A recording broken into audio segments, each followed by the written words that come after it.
अस्सलामु अलैकुम वरहमतुल्लाहि वबरकातुहू। नाज़रीन सामीन, जैसा कि आपको मालूम है हमारे तुम्हारे नबी साहब सल्लल्लाहु तआला अलैहि वसल्लम इरशाद फरमाते हैं, मन ज़ारा क़ब्री वजबत लहू शफ़ाअती। हुज़ूर नबी आलम सल्लल्लाहु अलैहि वसल्लम इरशाद फरमाया, जिसने मेरी कब्र की ज़ियारत की उस पर मेरी शफ़ाअत वाजिब है। आज हम कब्रिस्तान में खड़े हैं, एक दिन वो भी आएगा कि जिस कब्रिस्तान में आज हम खड़े हैं, एक दिन वो आएगा कि हम उस कब्रिस्तान की मिट्टी के अंदर होंगे। हम और आप रोज़ाना कब्रिस्तान में आते हैं, कभी जुमेरात को आते हैं, कभी जुमा को आते हैं, कभी किसी को दफन करने आते हैं। लोगों के हालात तो ये हो गए कि लोग दफन करने आते हैं तो दूसरी तरफ ठेठा करते हैं, हंसी मजाक करते होते हैं। इधर कब्र पे मिट्टी डाल के जाते हैं, मिन्हा खलक़नाकुम व फ़ीहा नुईदुकुम व मिन्हा नुख़रिजुकुम तारतन उख़रा पढ़कर कब्र पर जैसे मिट्टी डाल के हटते हैं पीछे और तुरंत हंसने लगते हैं, मजाक बनाने लगते हैं। उन्हें नहीं मालूम सरकार दो जहां सल्लल्लाहु तआला अलैहि वसल्लम कब्रिस्तान के मुतालिक क्या फरमाया है कि ये कब्र इबरत की जगह है। ये कब्र, जब लोग कब्रिस्तान को आते हैं, कब्रिस्तान में आकर लोग कब्र वालों की ज़ियारत करते हैं, कब्रों की ज़ियारत करते हैं, तो उनके दुनिया से मुताल्लिक़ीन, दुनिया से उनकी मोहब्बत कम हुआ करती है। और ये कब्र की ज़ियारत आखिरत की याद ताज़ा करती है। ये कब्र की ज़ियारत मोहब्बत की, दुनिया की मोहब्बतों को ख़त्म क्या करती है।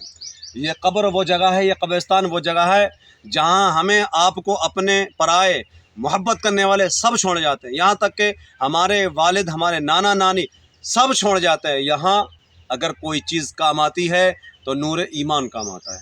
इस कब्र में हमारा ईमान काम आएगा, हमारे आमाल काम आएंगे। हमारा ईमान जितना मजबूत होगा, हम अपने ईमान में जितने मजबूत होंगे, हम अहकाम खुदाबंदी पर जितना अमल करने वाले होंगे, जितने अमल पैरा होंगे, हमारी कब्र उतनी ज़्यादा कुशादा होगी, हमारी कब्र उतनी रहमत व नूर की होगी। ये कब्रिस्तान ज़ियारत की जगह है, इबरत की जगह है। यहाँ आएँ, ज़ियारत करें। हमने और अपने हाथों से ना जाने कितनों को दफन किया और कितने दफन करेंगे, और एक दिन वो आएगा कि लोग हमें भी दफन करेंगे। आप बुध के रोज़ या जुमेरात के रोज़ या जुमा की सुबह को कब्रिस्तान जाकर अपने वालिदैन के लिए दुआए मग़फ़िरत क्या करें।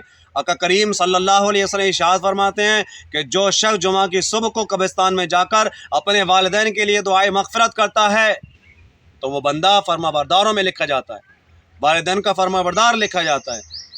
हम और आप जिस कब्रिस्तान में खड़े हैं वो कब्रिस्तान नसीहत की जगह है, वो कब्रिस्तान इबरत की जगह है, दुनिया से हमारी ख्वाहिशों को दूर करने की जगह है।